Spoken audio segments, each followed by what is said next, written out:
Next question देखते हैं जो कि गेट 1993 में 2 मार्क्स के लिए आया था। काफ़ी अच्छा क्वेश्चन है। इस क्वेश्चन के जरिए हम लोग थर्मोडायनामिक्स के कई कॉन्सेप्ट को क्लियर कर सकते हैं। तो देखते हैं क्वेश्चन क्या कह रहा है। A vertical cylinder with a freely floating piston contains 0.1 kg air at 1.2 bar and a small electrical resistor. तो हमारे पास क्या है, पिस्टन सिलेंडर अरेंजमेंट है, ये डायग्राम भी दिया हुआ है। और ये जो पिस्टन है फ्रीली फ्लोट कर सकता है ऊपर नीचे, मतलब ये पिस्टन ऊपर नीचे मूव कर सकता है। और इस सिलेंडर के अंदर एयर भरी हुई है जिसका मास 0.1 kg है और प्रेशर 1.2 बार है। तो साथ ही साथ हम लोग डाटा भी लिखते चलते हैं। ये एयर है, इसका मास है 0.1 kg और इसका जो प्रेशर है P वो है 1.2 बार। आगे देखते हैं क्वेश्चन क्या कह रहा है। The register is wired to an external 12 volt battery. अब ये जो रजिस्टर लगा हुआ है, यह रजिस्टर बाहर से एक 12 वोल्ट की बैटरी से कनेक्ट किया गया है। तो इस रजिस्टर को क्या करते हैं, 12 वोल्ट की बैटरी से कनेक्ट कर देते हैं। ये पोटेंशियल है 12 वोल्ट, एक्सटर्नल बैटरी है, बाहर से कनेक्ट की गई है इस रजिस्टर को 12 वोल्ट बैटरी से। तो नेक्स्ट देखते हैं क्या कह रहा है। When a current of 1.5 amperes passed through the resistor for 90 second. अब क्या किया गया है, ये जो बैटरी हमने 12 वोल्ट की कनेक्ट की है इससे करंट पास की गई है रजिस्टर में। और ये करंट का मैग्नीट्यूड कितना है, ये आई जो करंट है वो है 1.5 एम्पियर की। अब ये कितने टाइम के लिए पास की गई है, इसके लिए टाइम दिया गया है, टी जो दिया गया है वो 90 सेकेंड है। 90 सेकंड के लिए इस बैटरी से इस रजिस्टर में करंट पास की गई है। देन नेक्स्ट क्या कह रहा है, the piston sweeps a volume of 0.01 metre cube. अब कह रहा है कि ये जो पिस्टन है ऊपर की तरफ मूव कर गया है, वॉल्यूम स्वेप किया है। और ये जो वॉल्यूम है, मान लो ये पिस्टन यहां आ गया है, ये पिस्टन यहां से यहां आ गया है और ये जो वॉल्यूम स्वेप किया है ये, इसे मान रहे डेल्टा वी और ये वॉल्यूम दिया गया 0.01 मीटर क्यूब। ये कब हुआ है, जब हम लोगों ने क्या किया है, इस बैटरी से 1.5 एम्पियर की करंट 90 सेकंड के लिए फ्लो कराई है। उसी दौरान ये क्या किया, पिस्टन यहां से यहां स्वेप किया है और जो वॉल्यूम स्वेप किया, मतलब जो वॉल्यूम कवर किया है वो 0.01 मीटर क्यूब है।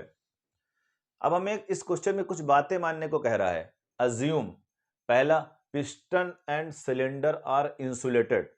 तो पहली बात मानने को कह रहा है कि ये जो पिस्टन और सिलेंडर है, ये इस तरीके से, ये क्या है, ये इसी में लिखे दे रहे हैं, ये क्या है, इंसुलेट है, इंसुलेटेड है। क्लियर है। देन सेकंड कह रहा है air behaves as an ideal gas with CV 700 joule per kg kelvin. ये जो एयर इसके अंदर भरी है उसे हमें आइडियल गैस की तरह ट्रीट करना है, जिसके लिए CV दिया है। अब क्वेश्चन ये होता है कि CV क्या है, CV होता है specific heat at constant volume. तो हम लोग यहां पर लिख लें, CV कितना गिवन है, 700 जूल पर केजी केल्विन। अब हमसे नेक्स्ट क्या कह रहा है, find the rise of temperature in air. अब ये जो एयर अंदर है इसके टेम्परेचर में कितना इंक्रीमेंट होगा, मतलब इसका टेम्परेचर कितना इंक्रीज कर जाएगा, ये हमें बताना है। तो हम लोग जो कैलकुलेट करेंगे वो है delta T is equal to question mark. Delta T मतलब चेंज इन टेम्परेचर। तो हमें इसमें एयर का टेम्परेचर कितना राइज हुआ है ये कैलकुलेट करना है। तो सबसे पहले देखते हैं कि भाई जब हम लोगों ने 12 वोल्ट की बैटरी कनेक्ट की है तो इससे इस सिस्टम के अंदर कितनी एनर्जी गई है। तो सबसे पहले एनर्जी कैलकुलेट करते हैं जब हमने 12 वोल्ट की बैटरी को ऑन किया है। अब जब हम 12 वोल्ट की बैटरी को ऑन करेंगे तो इसके अंदर आई जो 1.5 एम्पियर की करंट है वो फ्लो होगी। हमें पता है कि ये जो करंट या फिर इलेक्ट्रिसिटी जो होती है वो वर्क का फॉर्म होती है और वर्क क्या करेगा, इस सिस्टम के अंदर इंटर करेगा। क्योंकि पूरा सिस्टम इंसुलेट है तो हीट तो जाएगी नहीं, अब जाएगा वर्क, क्योंकि ये सिस्टम है क्लोज और क्लोज सिस्टम में एनर्जी इंटरेक्शन के सिर्फ दो तरीके होते हैं, एक तो हीट के जरिए और दूसरा वर्क के जरिए। पहले तो बता ही दिया गया कि इंसुलेटेड है तो हीट के जरिए एनर्जी का इंटरेक्शन तो होगा ही नहीं। सेकंड बचा सिर्फ वर्क का जरिया, तो इसमें करंट या इलेक्ट्रिसिटी अंदर जा रही है जो कि एक वर्क का फॉर्म है, और एनर्जी का इंटरेक्शन वर्क के जरिए ही होगा। तो हमें बस ये देखना है कि इस सिस्टम के अंदर कितनी एनर्जी गई है। तो क्या निकालना है हमें? वर्क ट्रांसफर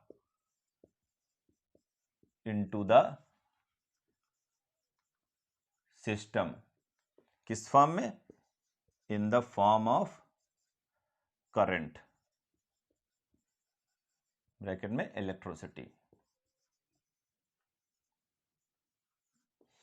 तो इलेक्ट्रिकल एनर्जी के फॉर्म में क्या कही है? सिस्टम में एनर्जी इंटर की है। तो इसको हम इस तरीके से भी लिख सकते हैं, इसको क्या कर सकते हैं? ऐसे भी लिख सकते हैं, और work done on air by electrical energy. अब work done by electrical energy on air हम लोग इसलिए कह रहे हैं क्योंकि ये इलेक्ट्रिकल एनर्जी सिस्टम के अंदर जाएगी, और सिस्टम हमारा क्या है? एयर। तो जब ये इलेक्ट्रिकल एनर्जी रजिस्टर में जाएगी तो वर्क के फॉर्म में सिस्टम में एनर्जी अंदर चली जाएगी। हमें बस वही कैलकुलेट करना है कि कितना वर्क सिस्टम के अंदर गया है। तो हमें इलेक्ट्रिकल एनर्जी का वर्क के फॉर्म में फार्मूला तो जनरली याद नहीं रहता है, बट इलेक्ट्रिकल पावर का फार्मूला सबको याद रहता है।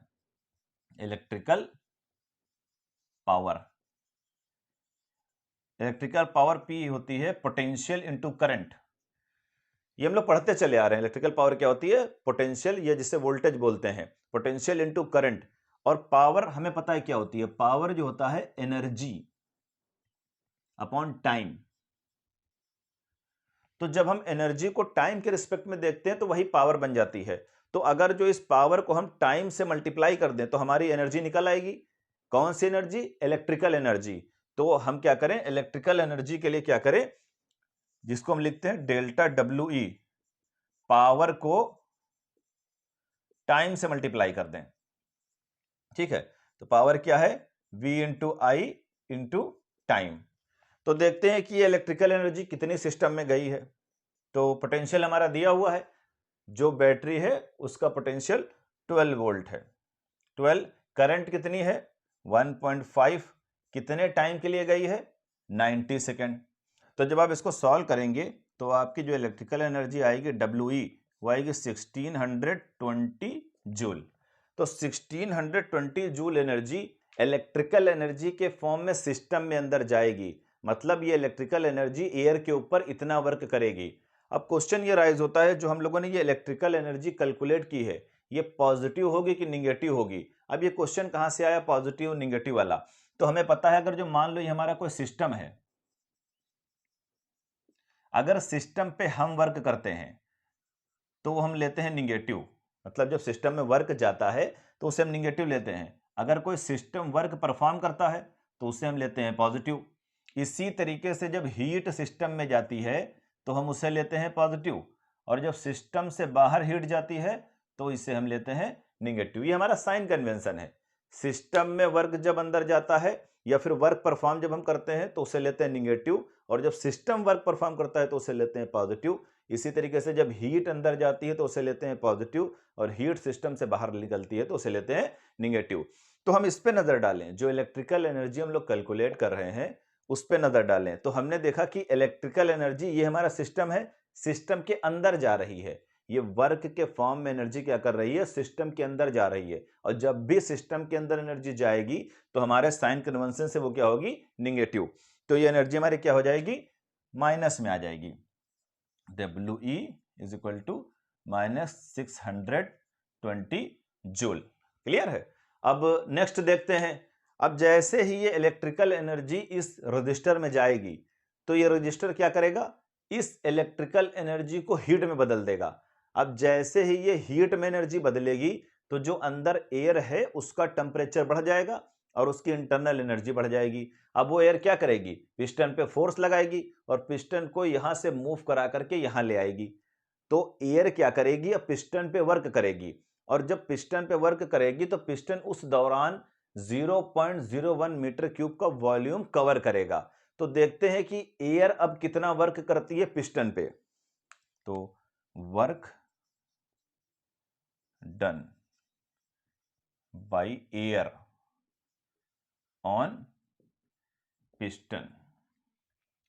तो ये क्या होगा, डेल्टा डब्ल्यू एयर यहां लिख दें, क्योंकि ये हमारा क्लोज सिस्टम है और क्लोज सिस्टम के लिए वर्क डन का फार्मूला होता है P इंटू डेल्टा वी। तो हम लोग यहां पर लिख देंगे W air P delta we.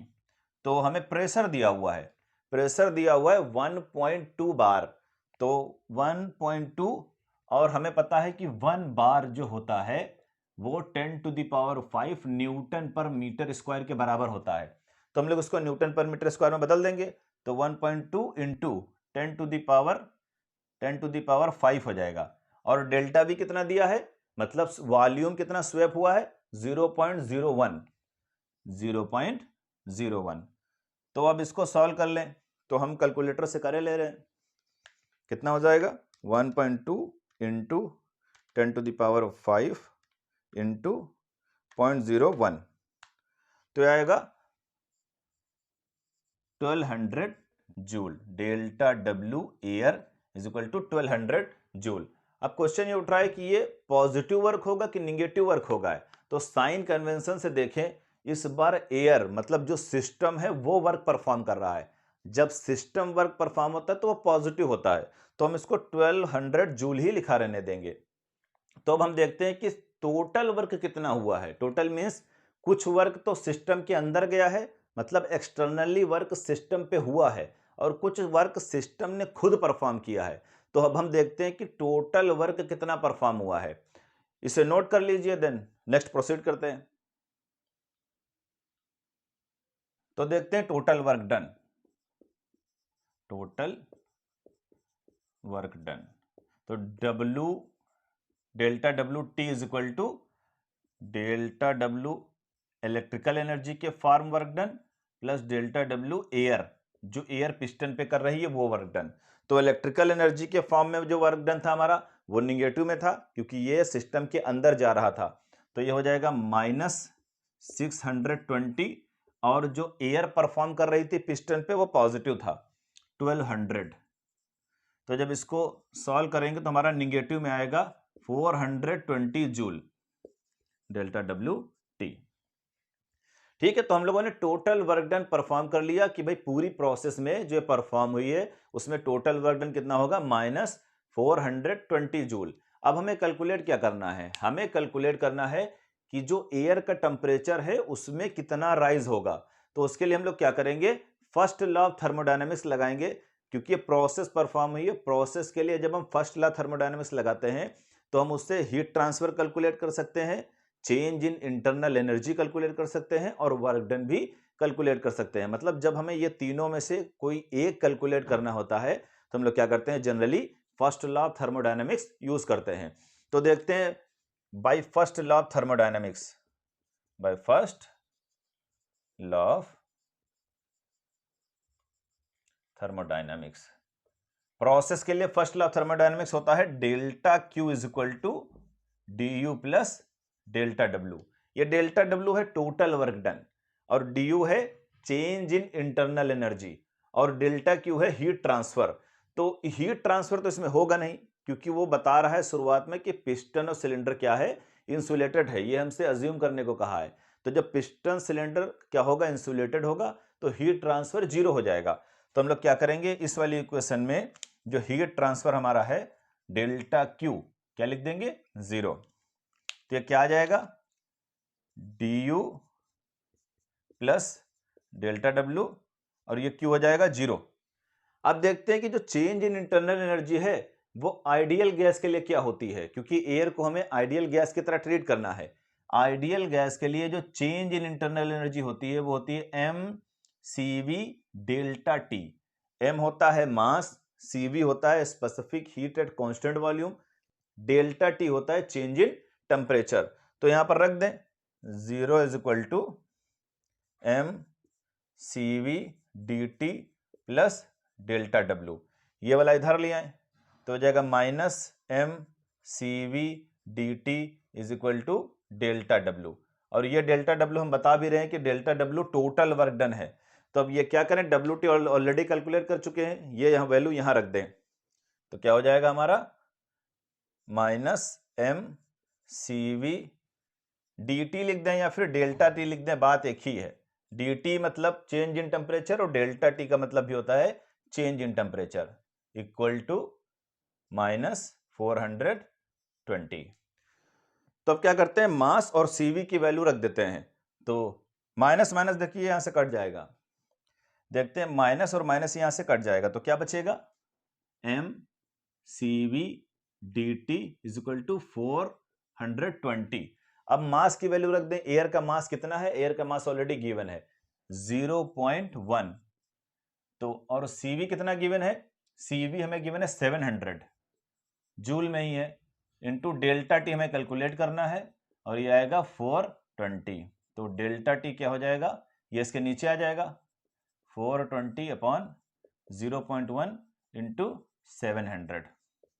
Solve कर लेते हैं इसको।